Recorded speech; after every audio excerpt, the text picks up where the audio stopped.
Hello प्यारे बच्चों, नमस्कार। कैसे हैं आप सब? एक बार बता दीजिए कि आवाज की क्वालिटी और वीडियो की क्वालिटी सब चीज बढ़िया है। आप सब कैसे हैं? बिल्कुल स्वस्थ एंड मस्त है कि नहीं है? और प्यारे बच्चों, आज का क्लास आपके लिए इंपॉर्टेंट है क्योंकि आज के क्लास में हम लोग क्लास 12 हिंदी का जो चैप्टर 7 है जिसका नाम क्या है, ओ सदा नीरा। यानी प्यारे बच्चों, हमेशा बहने वाली नदी भी इसका अर्थ होता है और एक अर्थ होता है कि जल से भरा हुआ नदी। ठीक है, तो यहाँ पे ये इसका अर्थ होता है। जिसके लेखक कौन है? जगदीश चंद्र माथुर जी हैं। तो प्यारे बच्चों, ये जो चैप्टर है ना बहुत अच्छा है। और प्यारे बच्चों, ये जो चैप्टर का सारांश है यानी ओ सदा नीरा का सारांश है, ये एग्जामों में पूछा जाता है और हम लोग सारांश ही पढ़ने वाले हैं अभी के क्लास में। यानी ज्यादा नहीं, 10 से 12 मिनट या 15 मिनट का क्लास है, लेकिन ये आपके लिए इंपॉर्टेंट है। पहला तो आपका समरी क्लियर हो जाएगा, दूसरा आपका ऑब्जेक्टिव क्लियर हो जाएगा, इससे बहुत सारा ऑब्जेक्टिव बनेगा, फिर आपका सब्जेक्टिव भी क्लियर हो जाएगा। तो ये क्लास आप लोग जरूर कीजिएगा, ये क्लास आपके लिए बहुत ही ज्यादा इंपॉर्टेंट है। तो जितने भी सारे बच्चे हैं फटाफट से एक बार वीडियो को शेयर कर दीजिए। जितने भी सारे बच्चे हैं ना, जल्दी से जल्दी आप लोग क्या कीजिए, वीडियो को फटाफट आप लोग शेयर कर दीजिए।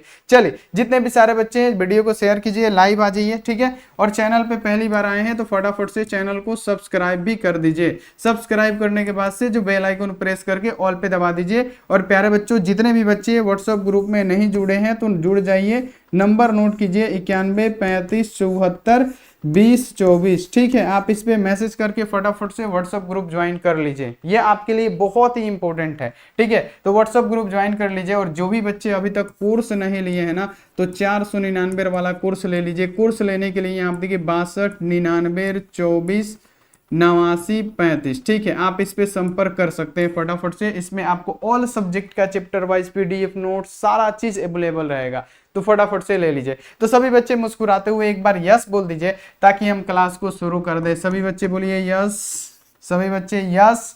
ठीक है, सभी बच्चे बोल रहे हैं यस। चलिए अब हम क्लास को शुरू कर देते हैं। और प्यारे बच्चों, एक एक क्वेश्चन को आप लोग समझिएगा, एक एक प्यारे बच्चों पॉइंट को नोट कीजिएगा ताकि ये आपके एग्जाम के लिए इंपॉर्टेंट रहे। चले, सबसे पहले ओ सदा नीरा के लेखक कौन है? जगदीश चंद्र माथुर जी। ये तो आपको पता है कि ओ सदा नीरा के लेखक कौन है? जगदीश चंद्र माथुर है। ठीक है, अब ओ सदा नीरा के जो लेखक है जगदीश चंद्र माथुर, उनके बारे में थोड़ा सा लेखक परिचय हम लोग देख लेते हैं। तो सबसे पहली बात कि लेखक कौन है, तो ओ सदा नीरा के जगदीश चंद्र माथुर जी है। ठीक है, जगदीश चंद्र माथुर का जन्म 16 जुलाई 1917 को हुआ था। मृत्यु कब हुई थी? तो 14 मई 1978 को हुई थी। तो ये आपको प्यारे बच्चे याद रखना है क्योंकि ये सारा का सारा ऑब्जेक्टिव है, आपके एग्जामों में यही पूछा जाता है।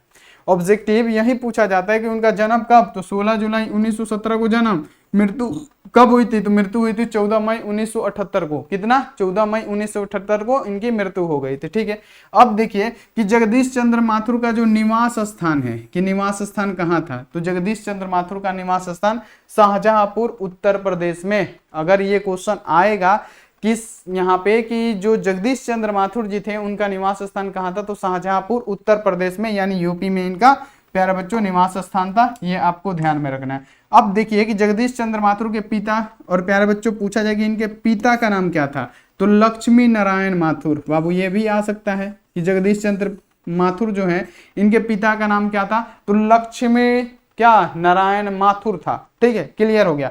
अब देखिए प्यारे बच्चों, यहाँ पे जगदीश चंद्र माथुर एक क्या थे? प्रतिभाशाली लेखक थे, नाटककार थे, संस्कृत कर्मी थे एवं प्रशासनिक भी थे। तो यहाँ पे आपको इतना याद रखना है, ये क्या था? लेखक परिचय था। हम लोग सिर्फ सारांश पढ़ रहे हैं आज ताकि आपके एग्जाम में आए तो आप लिख सकें, और सारांश इतना इजी कि आपको 100% समझ में आएगा। अब देखिए जगदीश चंद्र माथुर की कुछ रचनाएं हम लोग देख लेते हैं। देखिए पहला रचना है कि भोर का तारा, जो कि इंपॉर्टेंट है। इस पे ये क्या है? इंपॉर्टेंट है, और ये आपके एग्जामों में आया हुआ है कि भोर का तारा के लेखक कौन? तो जगदीश चंद्र माथुर। कोणार्क, ये भी इंपॉर्टेंट है। ये सब पूछा जाता है, इसलिए हम क्या कर रहे हैं, यहाँ पे इंपॉर्टेंट मार दे रहे हैं क्योंकि ये आता है आपके एग्जामों में पूछा जाता है, तो इसको हम इंपॉर्टेंट मार दे रहे हैं। चलिए आओ, यहाँ देखिए ओ मेरे सपने, ये उतना इंपॉर्टेंट नहीं है। यहाँ हम देखिए क्या लिखा है, सर्दियां, ये भी इतना इंपॉर्टेंट नहीं है। और साथ में साथ लिख दिए कि कब प्रकाशित हुआ, तो 1946 में ये हुआ था भोर का तारा, और कोणार्क कब? 1950। यही दो क्वेश्चन आता है इस, मतलब इनका लिखा हुआ। बाकी यहाँ आप देखिए 10 तस्वीरें, ये भी आता है कि 10 तस्वीरें के लेखक कौन है, तो ये ओ सदा नीरा है, ये भी इंपॉर्टेंट है। 10 तस्वीरें ओ सदानीरा, ठीक है, यानी ये सब जितनी भी हैं ये सब किसकी, तो जगदीश चंद्र माथुर जी की लिखी हुई है। ये आपको ध्यान रखना है। कब लिखे थे, तो 1962 ईस्वी में, ठीक है। यहाँ आप देखिए परंपराशील नाटक, ये भी कभी कभी पूछा जाता है। पहला राजा ये नहीं पूछा जाता है, जिन्होंने जीना जाना ये भी नहीं पूछा जाता है। तो जो भी पूछा जाता है इंपॉर्टेंट है, हम आपको बता दिए। पहला कौन, भोर का तारा, दूसरा कौन, कोणार्क, तीसरा कौन है, ओ मेरे सपने। प्यारे बच्चों ये उतना नहीं पूछा जाता है, लेकिन 10 तस्वीरों के लेखक कौन है, तो जगदीश चंद्र माथुर है। परंपराशील नाटक प्यारे बच्चों, तो ये भी जगदीश चंद्र माथुर है। तो क्लियर हो गया। इनके नाटक पे भी हम लोगों ने क्या किया, यहाँ पे प्रकाश डाल दिया कि यानी कौन कौन से इनके नाटक जो है मशहूर है, जो एग्जामों में आती है। अब देखिए प्यारे बच्चों यहाँ पे सारांश से स्टार्ट कर रहे हैं कि ओ सदानीरा निबंध के निबंधकार जो जगदीश चंद्र माथुर है 1973 ईस्वी में।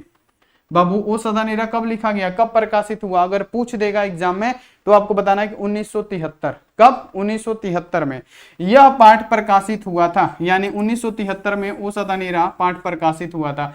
इस पाठ निबंध संग्रह किससे लिया गया है, तो यह भी आपसे एग्जाम में पूछा जाएगा कि ओ सदानीरा किससे लिया गया है। ओ सदानीरा जगदीश चंद्र माथुर के द्वारा जो लिखा गया है वो किससे लिया गया है, तो आपको बताना है कि ये बोलते क्षण से लिया गया है।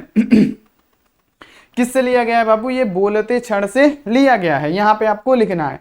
चलिए ओ सदानीरा का अर्थ क्या होता है, यानी कहने का मतलब क्या, सदानीरा का अर्थ क्या होता है, आपको याद रखना है कि ओ सदानीरा का अर्थ होता है हमेशा भरा हुआ नदी या बहता हुआ नदी। ठीक है, आपको इतना याद रखना है, जो कि हम शुरू में ही बता चुके थे कि ओ सदानीरा का अर्थ क्या होता है, हमेशा भरा हुआ नदी होता है। ठीक है, अब यहाँ आप देखिए इस पाठ में जगदीश चंद्र माथुर बताना चाहते हैं कि ओ सदानीरा बिहार की एक नदी का नाम है। प्यारे बच्चों कौन सा नदी, तो गंडक नदी। ओ सदानीरा को नामित बना के लिखा गया तो गंडक नदी को। ठीक है, यानी ओ सदानीरा किसको नाम दिया गया, गंडक नदी को। जो गंडक नदी है, देखिए यहाँ पे सेम टू सेम लिखा गया है, जो बोले हैं वो लिखा गया है कि जो गंडक नदी है यह नदी मुख्य रूप से चंपारण में बहती है। प्यारे बच्चों कहाँ पे बहती है, अगर पूछ दिया जाएगा कि ओ सदानीरा जो नदी है या गंडक नदी है कहाँ पे बहती है, तो आपको आंसर लगाना है कि ये चंपारण में बहती है, चंपारण में बहती है। ठीक है, ये आपको ध्यान में रखना है। इसके किनारे बहुत सारे क्या थे, बसा हुआ था, क्या, नगर बसा हुआ था। इसके किनारे जो चंपारण में बहती थी गंडक नदी, उसके किनारे एक नगर बसा हुआ था। आप लोग समझते चलिए, आगे समझ में आएगा। इसमें क्या, इसके किनारे बहुत सारा नगर बसा हुआ था। और प्यारे बच्चों यहाँ देखिए वो कहते हैं कि नदियों में बाढ़ आना वह मनुष्य के स्वार्थ का कारण है। यानी जब नदियों में बाढ़ आने लगा तो उसके स्वार्थ का कारण बन गया, मनुष्य के स्वार्थ का। क्यों कारण बना वो हम आपको आगे बताएंगे। ठीक है, क्यों कारण बना, क्योंकि जो गंडक नदी के आसपास जो पेड़ पौधे थे उन्हें क्या कर दिया गया, मनुष्य अपने स्वार्थ के लिए काटते चलेगा। और मनुष्य जैसे ही जैसे काटते चलेगा क्या हुआ, गंडक नदी का पानी उफान मारने लगा और सारी यहाँ पे जितने भी आसपास नगर थी सबको तबाह कर दिया, सबको डुबा दिया। तो चलिए आगे अभी पढ़ेंगे ताकि हमको समझ में आए। अब देखिए कि इस नदी के तट पर विशाल वन फैला हुआ था। यानी इस नदी के तट का मतलब क्या, यहाँ पे याद रखना है कि इस नदी के तट पर यानी इस नदी के किनारे बहुत ज्यादा वन का फैलाव था, गाछ वृक्षों का फैलाव था। जब से वन की कटाई की सिलसिला चालू हुआ, प्यारे बच्चों जब से वन का कटाई का सिलसिला जारी हुआ तब से नदी बाढ़ का कहर लेती है। यानी उसमें हमेशा बाढ़ आते, उफान मारते रहता है। ठीक है, कब से, तो जब से कटाई का कारण बना, यानी मनुष्य अपने स्वार्थ के लिए नदी को काटना स्टार्ट किया, तब से जो गंडक नदी है क्या हुआ, प्यारे बच्चों मनुष्य के स्वार्थ का कारण बन गया और ये क्या हुआ, उफान मारने लगा। ठीक है, यहाँ आप देखिए बाढ़ क्या बन गई, कहर बन गई। लेखक ये भी कहते हैं कि आज भी बहुत धार्मिक लोग, यहाँ आप देखिए आज भी बहुत सारे ऐसे धार्मिक लोग हैं जो स्नान करने आते हैं, पूजा पाठ करने आते हैं, कहाँ पे, तो गंडक नदी में। ठीक है, यहाँ आप देखिए और सड़ा गला चीज यहीं पे फेंक के चले जाते हैं। आते हैं तो पूजा पाठ करने, आते हैं स्नान करने, लेकिन यहीं पे जो गंडक नदी है उसमें क्या, कोई कचरा फैला के चले जाते हैं। ठीक है, ये कौन कहते हैं, तो यहाँ पे जगदीश चंद्र माथुर कहते हैं। यहाँ देखिए इसी नदी में फेंक देते हैं क्या, तो कचरा, जिसका कारण नदी का क्या होगा, दुर्दशा हो गया। ये क्या कहते हैं, तो ये जगदीश चंद्र माथुर बोलते हैं कि पहले तो इसके आसपास जितने भी वन थे उनको क्या कर दिया गया, मनुष्य अपने स्वार्थ के लिए काटता चला गया, जिससे जो गंडक नदी है क्या एक भयंकर रूप ले लिया और प्यारे बच्चों एकदम बाढ़ इसमें आना स्टार्ट हो गया। ठीक है, लेकिन फिर भी बहुत सारे ऐसे लोग हैं जो धार्मिक लोग हैं जो आते हैं और क्या करते हैं, इसमें पूजा पाठ करने आते हैं और स्नान करने आते हैं और गंदगी फैला के चले जाते हैं, जिससे जो नदी है ना उसका और दुर्दशा खराब हो गया। ठीक है, पहले तो गाछ कटा, वृक्ष कटा, वन कटा तो दुर्दशा खराब हुआ, अब फिर कचरा फैलाने लगे तो ये नदी और प्यारे बच्चों क्या हो गया, दुर्दशा इसका खराब हो गया। अब देखिए गंडक यहाँ देखिए चंपारण में बहने वाली एक नदी है जो अपना बहाव क्षेत्र और रास्ता बदल लिया करती है। जो गंडक नदी है प्यारे बच्चों कहाँ में बहती है, तो चंपारण में बहती है, जो अपना रास्ता भी बदल लेती है। ठीक है, अब देखिए भगवान बुद्ध के समय इस क्षेत्र में घना जंगल था। जब भगवान बुद्ध का समय था तो इस क्षेत्र में बहुत घना जंगल था। ठीक है,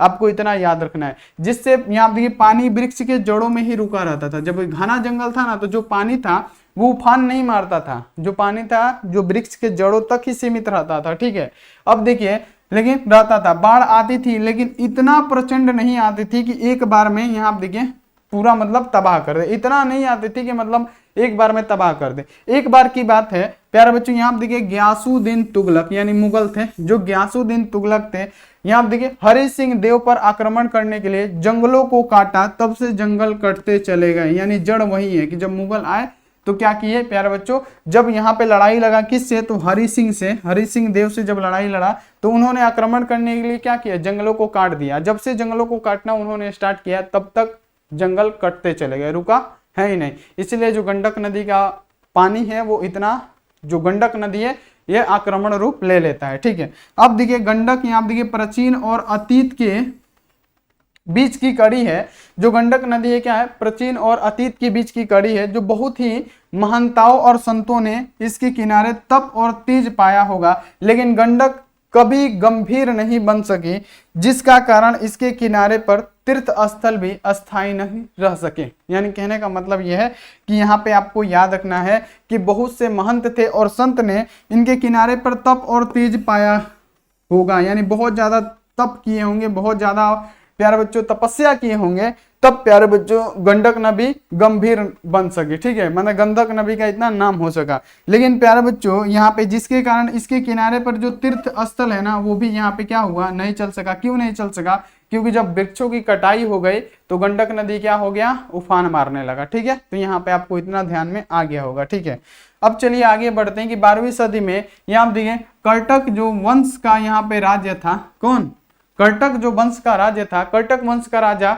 हरि यहाँ देखिए सिंह देव को 1325 ईस्वी में मुसलमान आक्रमणकारी गयासुद्दीन तुगलक का प्यारे बच्चों मुकाबला करना पड़ा था। और यही गयासुद्दीन जो तुगलक थे उन्होंने क्या किया था, गंडक नदी की कटाई स्टार्ट कर दी थी। और जब से स्टार्ट हुई तब से गंडक नदी का वन कटते चला गया। ठीक है, अब देखिए जंगल को काटने का रास्ता खुल गया और हरि सिंह देव का गढ़ अपना घोंसला खो बैठा। यानी जो हरि सिंह देव थे इनसे लड़ाई लगी थी कि किसका, तो गयासुद्दीन तुगलक का। तो गयासुद्दीन तुगलक ने क्या किया, पूरा वनों का कटाई स्टार्ट कर दिया रास्ता बनाने के लिए। ठीक है, और आक्रमण करने के लिए, जिससे क्या हुआ प्यारे बच्चों, जंगल से कटने से रास्ता तो खुल गया और हरि सिंह देव का गढ़ अपना घोंसला खो बैठा। यहाँ पे क्या, घोंसला खो बैठा और उन्हें नेपाल भागना पड़ा। क्या, किसको नेपाल भागना पड़ा, तो हरि सिंह देव को नेपाल भागना पड़ा। ठीक है, तो यहाँ पे आपको इतना ध्यान में रखना है। अब देखिए अंग्रेजों द्वारा आदिवासी तथा यहाँ के निवासी पर किए गए अत्याचारों के बारे में भी बताया गया है। बाबू सारांश से तो इसमें जो भी इंपॉर्टेंट होगा वही बताया जाएगा। ठीक है, तो अंग्रेजों द्वारा आदिवासी तथा यहाँ के निवासियों के लिए अत्याचार के बारे में भी कौन, तो यहाँ पे याद रखने की जगदीश चंद्र माथुर ने बताया है। उन्होंने बताया इस निबंध में कि अनेक जाति के सभ्यता का भी उल्लेख है। यानी उस अदानीरा में प्यारे बच्चों जो चंपारण में है, जितने भी यहाँ पे याद रखने के निवासी थे उनके वो अत्याचार के बारे में भी बताया था, जितने भी आदिवासी थे उनके अत्याचार के बारे में भी बताया था। और साथ में यहाँ देखिए जाति की सभ्यता का भी उसमें उल्लेख किया गया है उस अदानीरा में। ठीक है, इसमें गांधी जी के द्वारा चलाए गए आंदोलन, उस अदानीरा में याद रखना है कि गांधी जी के द्वारा चलाए गए आंदोलन तथा किसानों के साथ मिलकर जो नील की खेती है ना उसके बारे में भी यहाँ पे आंदोलन किया गया है, उसके बारे में भी उल्लेख है। यानी प्यारे बच्चों आपको याद रखना है कि धांगड़ कहाँ, मतलब उरावा, यहाँ पे अगर आपसे पूछा जाए कि जो धांगड़ थे वो किस लिए आए थे, तो प्यारे बच्चों नील की खेती करने के लिए आए थे। ये सारी चीजें उसी में है, उसी पाठ में यहाँ पे वर्णन किया गया है। खेती के विरुद्ध किया गया जो भी आंदोलन है उसका भी क्या है, उल्लेख है। यानी गांधी जी के द्वारा जो नील की खेती है उसका प्यारे बच्चों जो विरुद्ध आंदोलन हुआ था उसका भी उल्लेख है। गांधी जी ने बच्चों को पढ़ाने के लिए यहाँ देखिए 3 जगह यहाँ पे विद्यालय बनवाए। कौन कौन, तो बड़हड़वा और मधुबनी और यहाँ देखिए भितरहवा। ठीक है, तो यहाँ देखिए जिसके कार्यभार संभालने के लिए कुछ लोगों को भी नियोजित किया गया था। तो ये क्या था प्यारे बच्चों, एक सारांश था। तो सारांश इसी प्रकार का होता है। संपूर्ण हिंदी अर्थ पढ़ाएंगे तो पूरा का पूरा उसमें संपूर्ण हिंदी अर्थ समझाना पड़ेगा, लेकिन सारांश क्या होता है, जो मेन पॉइंट होता है वही होता है। तो हम आपको पूरा सारांश बता चुके हैं और हम आपको पहले ही बताए थे कि ये छोटा सा सारांश है, तो इसे आप लोग याद कर लीजिएगा, ठीक है। और प्यारे बच्चों, चैनल पे पहली बार आए हैं तो फटाफट से क्या कीजिए, चैनल को सब्सक्राइब कर दीजिए और सब्सक्राइब करने के बाद से बेल आइकन को प्रेस करके ऑल पे, और लाइक नहीं किए तो फटाफट से लाइक भी कर दीजिए। कोर्स नहीं लिए हैं ले लीजिए। तो चलिए प्यारे बच्चों, मिलते हैं अगली जो दोपहर 2 बजे वाली क्लास है उसमें। तो आप लोग अपना ध्यान रखिए, मन लगा के पढ़ाई कीजिए। Take care and bye.